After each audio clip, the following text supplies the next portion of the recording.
Boa noite, pessoal, tudo bem? Vou trazer hoje o conteúdo sobre a coleta e o transporte dos resíduos sólidos. Bem, lembrando que nós já vimos etapas do gerenciamento, como a classificação dos resíduos sólidos, né? Também já vimos condicionamento e armazenamento dos resíduos sólidos, e agora vamos ver coleta e transporte. Bem, a coleta, ela pode existir vários tipos de coleta. Todo mundo já deve ter ouvido falar em coleta seletiva, coleta regular, coleta especial, né? O que que diferenciam esses tipos de coleta? É o destino, né, desse resíduo que foi coletado. Por exemplo, dentro de uma cidade, o resíduo coletado das áreas domiciliares e comerciais, geralmente eles são coletados e encaminhados para um aterro sanitário, né? Aqui eu coloquei estação de transbordo, que é geralmente quando a cidade é muito grande e o aterro é muito distante, geralmente eles têm uma estação dentro da cidade, de transbordo dentro da cidade, que eles levam para que o resíduo fique até lá para facilitar a questão logística, né? Para depois ele ser enviado para o aterro. As cooperativas de reciclagem também recebem resíduos, então geralmente é de uma coleta seletiva. Então, o resíduo que é encaminhado para a cooperativa de reciclagem é só o resíduo reciclado. Então, o resíduo que foi coletado, né, nas casas para um veículo específico de reciclagem, de coleta seletiva, ele não vai levar o resíduo para o aterro, ele vai levar para a cooperativa de reciclagem. Nós temos também na coleta especial veículos que são empresas, né, veículos apropriados para transporte de resíduos perigosos. Então, os resíduos perigosos que fazem parte da coleta especial, esse resíduo é encaminhado para um tratamento, onde ele vai receber um tratamento. Ou esse resíduo, como eu já disse no início, pode estar sendo encaminhado para a destinação final, que pode ser um aterro sanitário, um aterro industrial, um aterro de resíduos perigosos e etc. Então, o veículo, né, tem que coletar resíduos específicos para levar para o destino correto dele. Ele vai ser tratado, então ele vai para um tratamento. Ele vai ser reciclado, então ele vai para a cooperativa. Ele vai ser aterrado, ele vai levar tudo para o aterro sanitário, então ele vai para o aterro sanitário. Por exemplo, aqui em Rio Verde, que a gente tem a coleta regular, é a única que passa nas nossas casas, porta a porta, essa leva tudo para o lixão da cidade. Então, se você separa o resíduo reciclável na tua casa, você precisa levar para os PEVs, onde vai ocorrer a coleta seletiva. Então, a coleta seletiva ocorre nos PEVs, que são os pontos de entrega voluntária. Os serviços pode ser classificado, então, como coleta domiciliar regular, aquela que ocorre dentro da cidade e que leva o resíduo para o aterro sanitário, né? Ou caso de algumas cidades, 50% das cidades brasileiras está levando esse resíduo para o lixão. Então, em Santa Helena, o porta a porta leva para o lixão da Santa Helena. Aqui em Rio Verde, porta a porta leva para o lixão de Rio Verde. Goiânia leva para o aterro sanitário de Rio Verde. Existe a coleta pública que ocorre nas praias, nas cidades turísticas, feiras livres, calçadas, etc. Nem toda cidade tem. E tem a coleta especial, que aí essa serve para serviço de saúde, então hospitais, farmácias, clínicas, eles precisam de uma coleta especial para coletar os resíduos de serviço de saúde, que são considerados resíduos perigosos que precisam de tratamento. Então, quem coleta os resíduos especiais de serviço de saúde não é a mesma coleta que passa na tua casa. Ela é contratada pelo hospital. E ela também é feita para resíduos perigosos em indústrias que geram resíduos perigosos. E a gente tem a coleta seletiva, que é aquela que ocorre para os materiais recicláveis. Então, se tiver o porta a porta, o veículo que faz a coleta regular não é o mesmo que faz a coleta seletiva, geralmente não é. Então, é preciso que a população esteja informada caso tenha coleta seletiva, quando ela passa, quais horários passa, para que as pessoas possam separar o resíduo. E temos a coleta de estabelecimentos industriais, que nem sempre é de resíduos perigosos. Por exemplo, uma indústria, ela é responsável pela coleta, transporte e destinação final do próprio resíduo. Então, a prefeitura não disponibiliza os caminhões da coleta regular da cidade para as indústrias. As indústrias precisam contratar o serviço de empresas para coletarem o seu resíduo. Aqui o panorama tá meio antigo, né? Tem o 2017, 2019, eu já mandei no Moodle. Só para vocês verem que, infelizmente, ainda não é 100% a coleta no Brasil. Ah, professora, então aqui no Norte, se só 81% foi coletado, o que está acontecendo com o que não é coletado? O que não é coletado está sendo jogado nos rios, nas ruas, nos lotes baldios e assim por diante. Conforme aquele vídeo que eu mandei para vocês no WhatsApp do Castanhari, né? Do Nostalgia, do canal Nostalgia, que é muito legal, eu recomendo que assista. As responsabilidades. Qual que é a responsabilidade da prefeitura? Coletar o resíduo domiciliar e dos órgãos públicos e comércios. Só que são comércios que não são grandes geradores. O que seria um comércio que se enquadra dentro de grandes geradores? Aquele que produz mais que 120 litros por dia de resíduo. Então, se ele produz acima desse volume, a coleta regular não coleta o resíduo dele. Então, imagina um supermercado que tem uma geração muito alta e acima desse valor, a coleta regular não vai coletar. Então, ele precisa contratar uma empresa que faça o serviço. Ah, mas qual vai ser a destinação desse resíduo? Vai ser o mesmo, vai para o aterro sanitário. Porém, a prefeitura não é responsável pela coleta dos resíduos de grandes geradores. Aqui uma imagem muito bonita, né? Ironicamente falando, porque não entende ironia. Que é um problema muito comum, não é absurdo isso daqui, né? Grandes geradores, você pode ver uma imagem parecida. Cidades grandes, com coleta com baixa frequência, você pode ver uma imagem do tipo. E aí é que entra um grande problema no Brasil. O Brasil está tão atrasado que não dá nem para conversar sobre reciclagem quase, porque as pessoas não fazem o básico, que é acondicionar o resíduo de forma adequada e, né, armazenar ou deixar no logrador ou a via pública onde vai ser feita a coleta de forma adequada. Agora me explique como que um gari vai pegar esse resíduo do chão e botar na caçamba. Não tem como. O máximo que ele vai conseguir pegar é o que está no container. O restante não tem condição de uma pessoa pegar isso aqui com a mão. Então, é aí que mora o grande problema. Mesmo esse que está sendo contabilizado como coletado, uma parcela desse resíduo está indo parar em qualquer lugar inadequado por conta desses problemas vinculados à coleta e o armazenamento. Tá? Então, as pessoas não acondicionam o seu resíduo de forma correta, não colocam nos logradouros de forma correta, e aí é impossível que a coleta seja realizada por conta desse mau acondicionamento.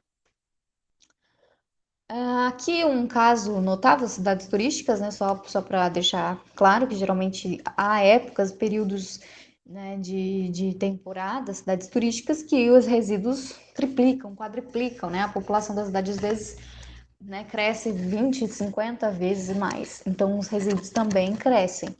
E aí é um grande problema, né? E é comum se ver grande poluição em praias, época de carnaval, e isso às vezes não é coletado e acaba poluindo, né, os rios, mares e etc. E aí, então, vamos aqui para o planejamento da coleta. Como que eu planejo uma coleta em uma cidade, né? Então, a gente está falando de planejamento urbano, de coleta urbana. Primeiro, você tem que levantar zonas de geração de resíduo. Então, zonas residenciais, não sei se eu já comentei com vocês, mas a geração de resíduo, ela depende de vários fatores, como classe social, renda, né? Um monte de fatores leva as pessoas a gerarem mais ou menos resíduos. Geralmente, quem tem mais condições financeiras geram mais resíduos porque consomem mais, compram mais, então geram mais resíduos. Então, se eu estou planejando a coleta, eu preciso saber quanto cada bairro gera de resíduo. Então, quando eu vou fazer esse cálculo, eu preciso considerar a renda e outros fatores. Outra coisa que eu preciso considerar, a densidade populacional.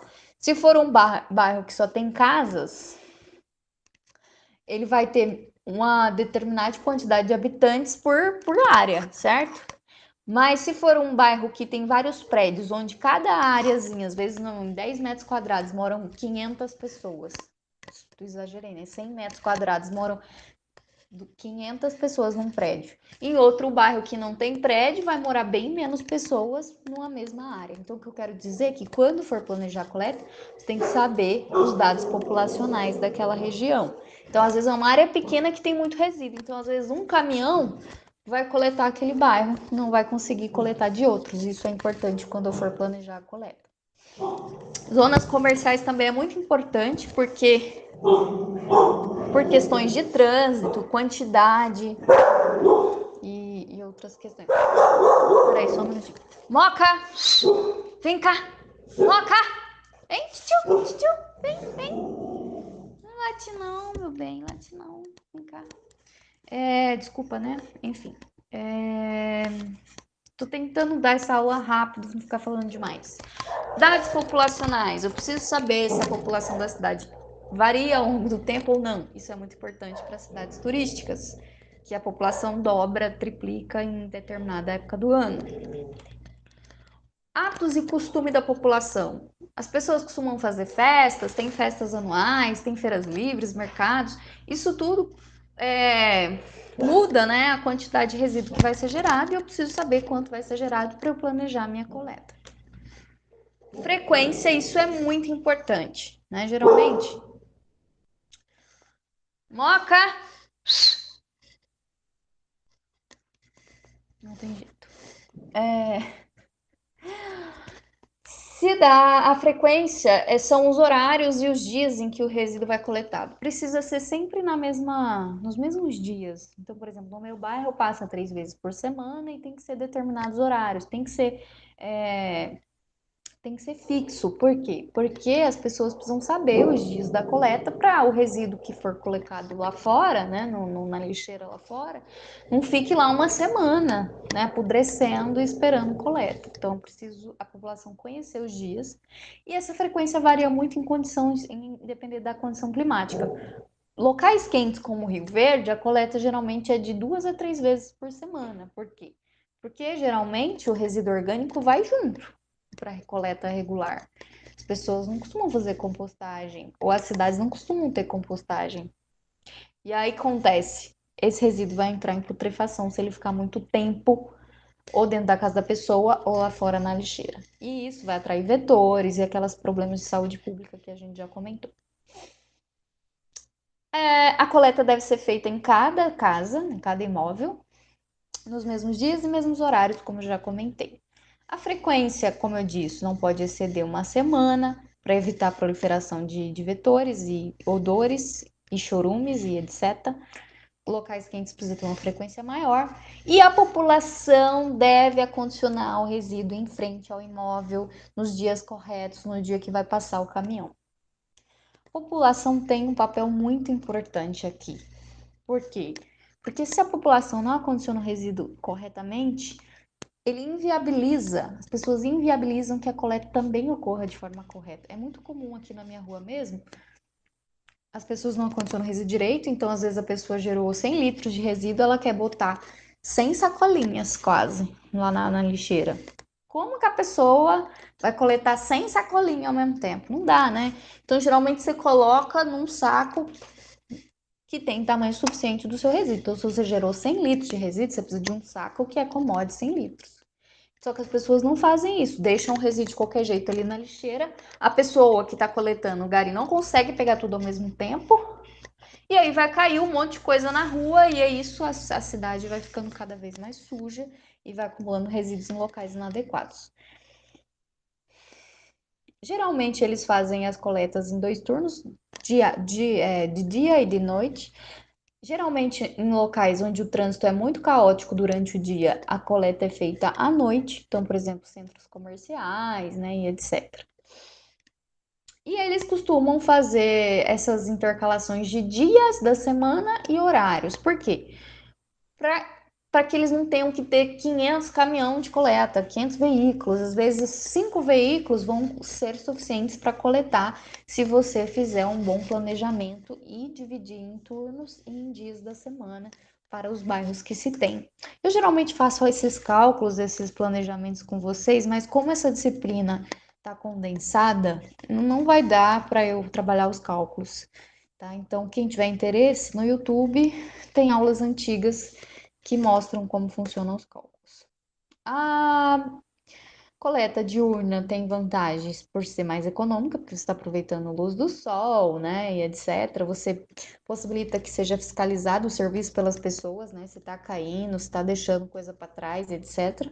Desvantagem, tem uma interferência muito grande no trânsito, às vezes esses caminhões eles passam lentamente, fica, né, atrapalhando.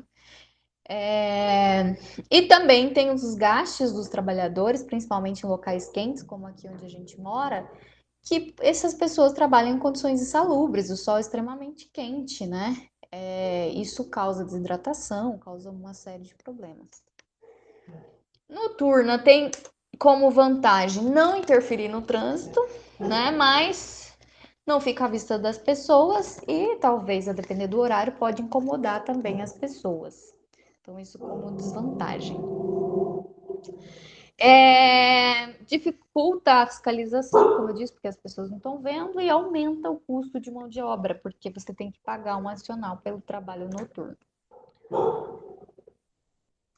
Meu Deus! Moca! Vem cá! Vem cá, tio! Vem! Ai, não vou parar, não. Mamãe! Enfim, é importante. Ai, gente, pelo amor de Deus. Vem cá, vem! Vem cá, vem cá. Fica aqui, sua miserável. Fica aqui, quietinha. Não vai sair, tá presa. Geralmente no comércio é feito à noite e nas residências é feito durante o dia. E é importante que exista varrição após a coleta, né? Isso não seria necessário se as pessoas acondicionassem de forma correta o resíduo, mas em locais onde isso não acontece é importante que tenha essa varrição. Infelizmente não é o que a gente vê em todos os bairros. Aqui alguns nomes, né? Quando eu falo guarnição, é o conjunto de trabalhadores que trabalham por veículo. Então, o conjunto de trabalhadores, o coletivo, né, conhecido como guarnição. E o trabalhador individual, cada um deles é conhecido como gari, né? Aqui no Brasil a guarnição varia de 2 a 5, né? Eles estão cada vez colocando menos pessoas nesses caminhões, porque geralmente essas empresas são terceirizadas e elas querem ter o menor despesa possível, o maior lucro possível com a coleta, né? Quanto mais, menos esforço físico para cada um. É importante que eles trabalhem com EPIs, né, que tenham identificação, principalmente na coleta noturna, né, com uniforme com luminosidades, aqueles olhinhos de gato e blá blá blá. E outra, esse trabalho é considerado insalubre, então eles têm que receber adicional de insalubridade, de acordo com as MRs, né, de segurança do trabalho. E tem que trabalhar com os EPIs. E também tem os valores máximos que eles podem carregar. Então, é no máximo 40 quilos. O planejamento da coleta, né, das rotas, onde que ela vai, quando ela vai, que horário que ela vai, que dia que ela vai, isso é considerado chamado itinerário. Então, esses roteiros são os itinerários.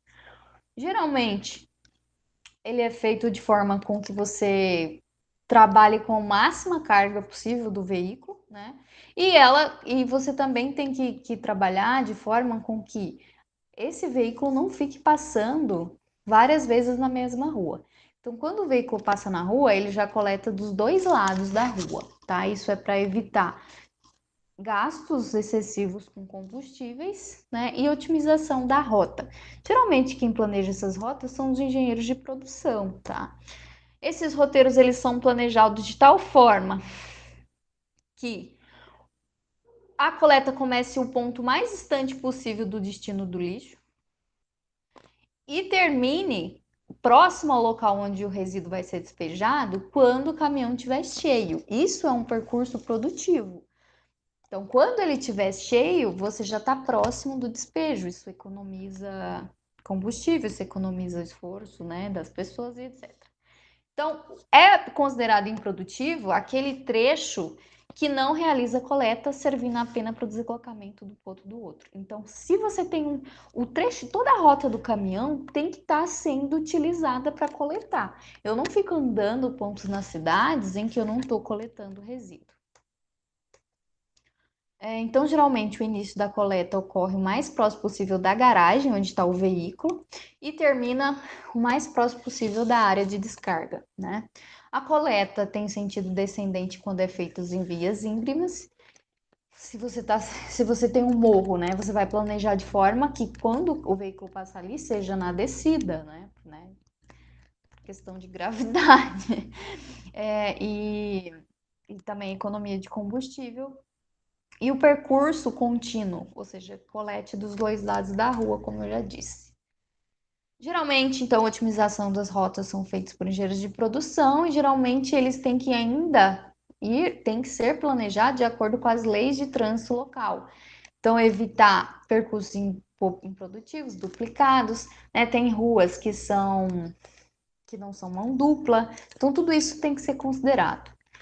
O mais comum de utilizar de modelo é o modelo heurístico, né, que ele leva em conta o sentido do tráfego, a declividades dos terrenos, né, as possibilidades de manobra do veículo, tudo isso é importante. Aqui tem um exemplo, ó. Aqui está considerando, por exemplo, que as ruas são mão contra mão. Ou, enfim, aqui essa forma com que foi feita é só uma forma de evitar o menos possível que o caminhão passe na mesma rua mais de uma vez. Então depois você dá uma olhada nisso aqui, eu não vou ficar mostrando tintim por tintim, mas a lógica é não passar na mesma rua duas vezes, evitar isso ao máximo possível. E aqui tem algumas condições em que se chegou nessa opção. Depois vocês olhem com mais calma, eu vou enviar esses slides. Outra coisa que deve ser considerada é a heterogeneidade das áreas das cidades. Então, você geralmente divide a cidade em sub-áreas, considerando, por exemplo, o centro comercial, o centro residencial predominante e áreas periféricas, né, sub-áreas ou áreas de morros, área com declividade mais acentuada. Então, você vai dividir para poder planejar a sua coleta. Quais dias da semana vai passar na sub-área 1? Quais horários, né? Quais dias da semana na sub-área 2 e quais horários, e assim por diante. Geralmente no centro comercial tem coleta diária, certo? Aqui alguns itinerários, só para vocês verem exemplos, que dados que deve ter. Então, tem o número da guarnição, o tempo médio de trabalho, qual o peso coletado, o comprimento da rota, né? E aqui alguns índices, por exemplo, quantos quilos cada gari carrega, quantos quilos foram coletados por área, né, ou por comprimento do trecho, e quantos quilos foram coletados ao longo do tempo, por hora, por dia e etc. Veículos, né? Quais tipos de veículos nós temos? Os mais comuns. Hoje em dia se praticamente não vê veículos sem compactação. Geralmente todos são compactadores. Os compactadores podem ter traseira, a coleta pode ocorrer de forma na traseira do caminhão ou na lateral. E sem compactação, geralmente é aqueles caminhão baú, né? Que tem aquela carroceria. Eu vou mostrar algumas imagens depois. Aqui tá falando dos características dos caminhões, né? Aqui os compactadores, que são os que a gente mais costuma ver. Aqui é um compactador lateral, né? E os outros traseiros. Os tamanhos, né? O volume do caminhão. Isso é muito importante quando for fazer o cálculo da coleta. Conhecer o volume do caminhão e o volume do resíduo que vai ser coletado. Aqui o caminhão baú basculante, né? Não é muito comum mais, antigamente se tinha, mas é claro que algumas áreas mais remotas, né, cidades menores, de alguns locais do país, claro que pode ainda existir. O desejável é que durante a coleta não ocorra o derramamento de chorume, que é o lixo guiado dos resíduos, e que a taxa de compactação do caminhão seja de pelo menos 3:1, ou seja, ele consegue compactar o resíduo em pelo menos 3 vezes. Apresentar uma altura de carregamento onde os garis ficam, né? Não passar de 1,20 m, né? Porque ele tem que levantar para pôr o resíduo. Se for muito alto, não vai dar, né? Nem todo mundo tem 1,80 m, 1,90 m de altura no Brasil. Dispor do local adequado para o transporte dos trabalhadores. Ou seja, vocês têm que ver, deixa eu ver uma imagem, que esses caminhões têm um local adequado onde os garis ficam, né? Aqui, ó. Tem esse negócio aqui que eles ficam durante o carregamento. Isso tem uma altura máxima permitida, que é aquilo que tá falando lá. Não, passei. Apresentar uma descarga rápida do lixo no máximo de 3 minutos. Então, quando o veículo for descarregar, tem que ser rápido. Por quê? Porque ele precisa voltar para fazer novas coletas, às vezes, na cidade, mesmo que seja uma estação de transbordo. Aqui a imagem do veículo compactador e basculante. Aqui, alguns desses caminhões, eles têm um esquema que ele pega o container e verte o container dentro da caçamba. Isso é ótimo, porque evita trabalho braçal dos garis. Aqui já é outro problema, né? Isso aqui tem vários erros nessa imagem. Primeiro que nem todos os pessoais dos garis da coleta estão uniformizados com EPI adequado. E aqui tá uma condição muito insalubre, né? Que a gente vai ver que vai ter muita coisa errada aí nessa imagem. Coleta especial. Em toda a cidade tem que ter coleta especial do serviço de saúde. Então, resíduos de hospitais, né? Resíduos de clínicas veterinárias, clínicas de laboratórios, né? De análises clínicas, etc. Quem é responsável pela coleta especial? Quem está gerando? Se é um hospital, é o pessoal do hospital. Se o hospital é público, é a prefeitura que paga, mas é o hospital que tem que contratar a coleta especial. E se for um hospital particular, é o hospital particular que paga. Então, quem é o gerador é quem é responsável. E aí tem uma série de normas que deve seguir, né, da Anvisa. Coleta interna é aquela coleta que ocorre dentro do estabelecimento. Pode ser num hospital, pode ser numa empresa. A depender do tamanho do empreendimento, você tem vários setores, várias partes e áreas grandes. E o caminhão, o veículo que faz a coleta total do empreendimento, geralmente ele vai em 1 ou 2 lugares no máximo. No hospital, por exemplo, só tem um local em que vai ser feita a coleta, que é o abrigo de resíduos. A gente já viu isso na aula passada. Então, o veículo só vai no abrigo. Então, precisa existir antes uma coleta interna e levar esse resíduo para o abrigo. Coleta externa já é aquela que ocorre dentro do abrigo. Isso vale NBR 7500, vale para resíduos perigosos, resíduos de serviço de saúde. E aí tem todo um critério de como deve ser as características do veículo. Vocês já devem ter visto no trânsito, né? Caminhões com essas plaquinhas aqui, ó. Aqui eu tô depois explicando isso. Coleta seletiva, geralmente é um veículo específico para coleta seletiva. Aqui em Rio Verde nós temos esses caminhõezinhos com esse desenho, não sei se vocês já viram. Lembrando que aqui a coleta não é feita porta a porta, a coleta é feita nos PEVs, que são esses carinhas aqui que estão espalhados pelas cidades, e aí os caminhões coletam aqui. E aqui é uma imagem, né, do pessoal, dos trabalhadores da cooperativa, né, ainda destaquei que é uma forma de geração de emprego, renda, coisas que já discutimos nas primeiras aulas. Aqui sobre as rotas, né, para definição de rotas. Só um minutinho, pessoal.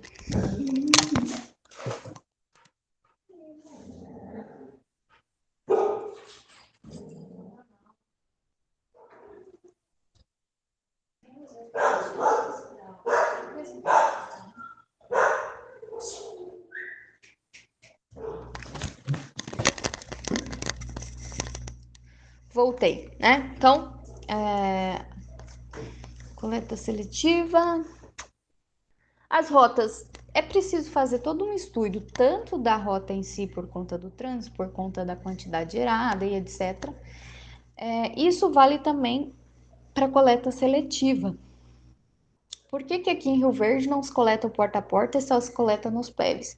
Por conta da quantidade de veículos, que é muito pequena, né? E por conta de não ter viabilidade econômica de passar nas portas. Há um tempo atrás tentaram implementar em alguns bairros e ainda não houve colaboração da população. As pessoas não separavam lixo de forma correta, colocavam a fralda descartável suja junto com o resíduo reciclável, o resto de comida em putrefação. Então, o pessoal não separava o lixo de forma correta e isso inviabilizava ainda mais a coleta seletiva.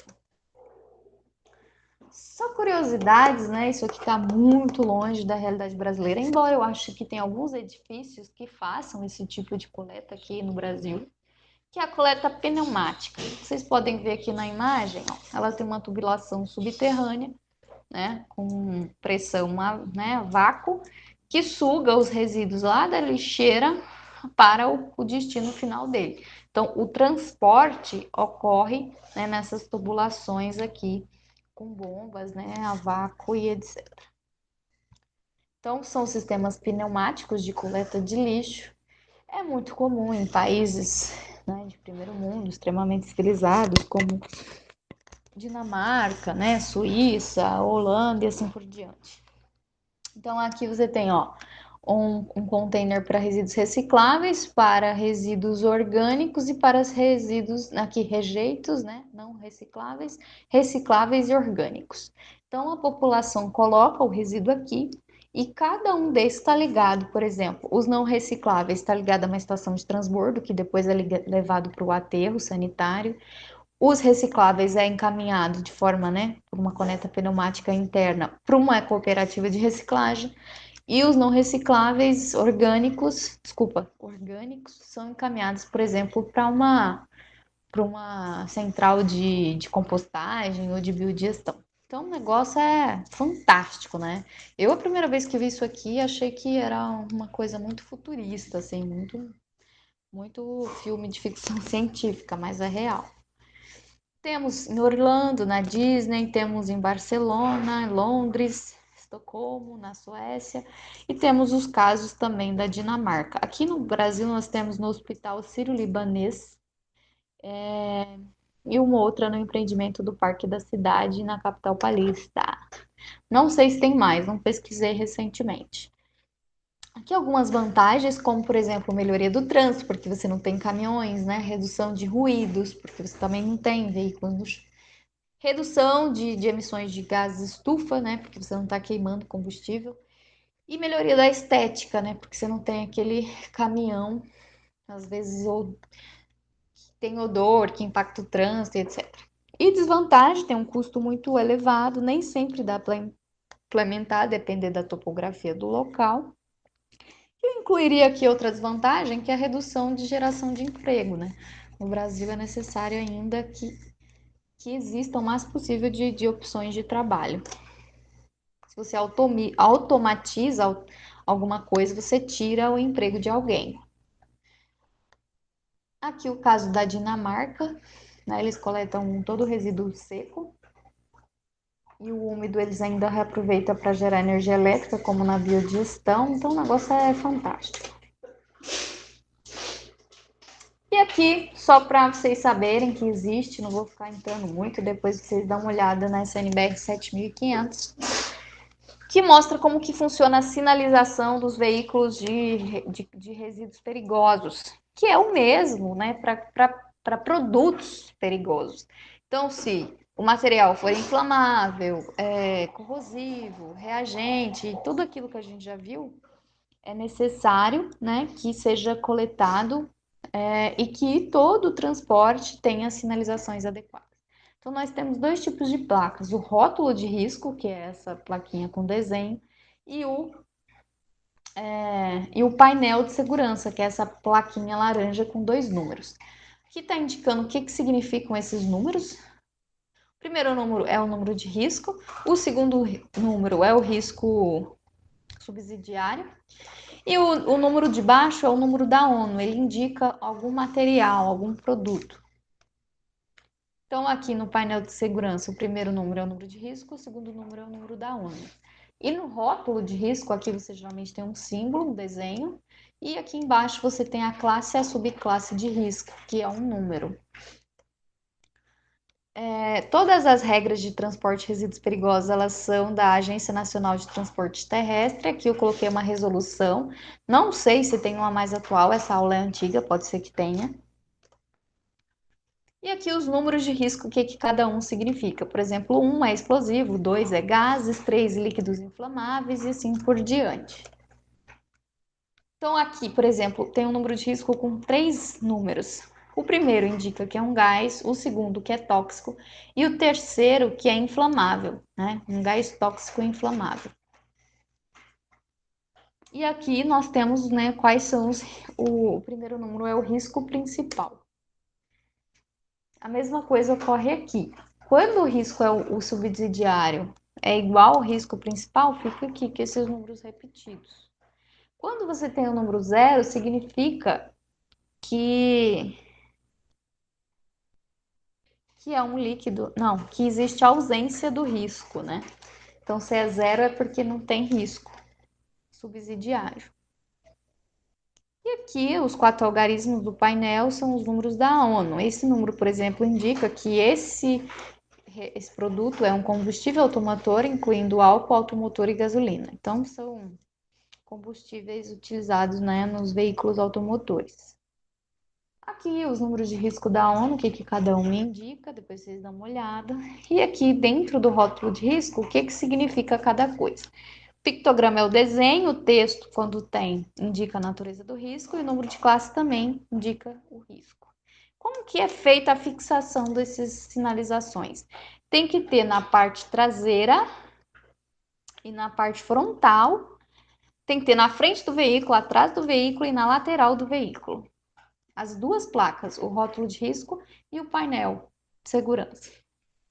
Se você tem um caminhão que tem três compartimentos, mesmo que todos os resíduos sejam iguais, você precisa ter na lateral em cada compartimento. Lembrando que as placas na lateral ficam do lado do motorista. Aqui, por exemplo, eu tenho 2 resíduos diferentes, em 2 compartimentos. Na lateral preciso ter indicando quais são os resíduos e na traseira precisa de todas as placas também. Na frente geralmente vai só o painel de segurança. Quando você tem essa coisinha aqui, ó, esse símbolo significa que você está carregando algo com temperatura elevada. Por fim, só vou mostrar rapidamente as estações de transbordo, né, que são aqueles locais dentro do centro urbano que recebe o resíduo por um determinado período de tempo, como se diz, temporário. Então, o resíduo vai ficar ali só até o momento de ser encaminhado para o aterro ou para reciclagem, etc.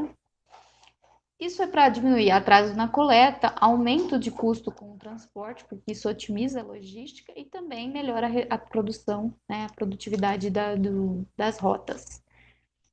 Só é viável implementar estação de transbordo se o tráfego da cidade for muito lento, ou seja, o trânsito é caótico, né, não anda, não desenvolve, muito lento. Ou se o aterro sanitário né, o aterro sanitário tiver uma distância muito maior que 25 quilômetros da cidade. Então, para diminuir a ida, né, a frequência e os horários imagina durante o dia o caminhão ter que ir lá no aterro de 30 quilômetros e voltar para a cidade. Então, às vezes é melhor levar para uma estação de transbordo e depois ter um veículo específico para ficar levando para o aterro. Então, eu tiro vários veículos de rota e otimiza o tempo e o número de caminhões. Então, tem que fazer um estudo de viabilidade para ver se compensa ou não. Critérios para selecionar a área. Aí é bem complicado, porque primeiro tem que obedecer o zoneamento da cidade. Você não pode implementar uma estação de transbordo numa zona residencial, né, ou numa área que vai causar transtorno no trânsito, vai causar transtorno no comércio e assim por diante. Então, é bem difícil ter aceitação desses locais. Geralmente tem que fazer estudo, né, de impacto da vizinhança, até opinião pública, das pessoas que estão próximas para ver se eles aceitam. Então, tem que ter boas condições de acesso, né? Tem que ter vias de trânsito rápido nessa estação de transbordo, tem que avaliar o custo de compra do terreno, entre outras coisas que estão aí listadas. Existem dois tipos, né? Tem esse modelinho que eu estou mostrando para vocês, que é uma estação bem improvisada, bem pequena, que é chamada de transbordo direto.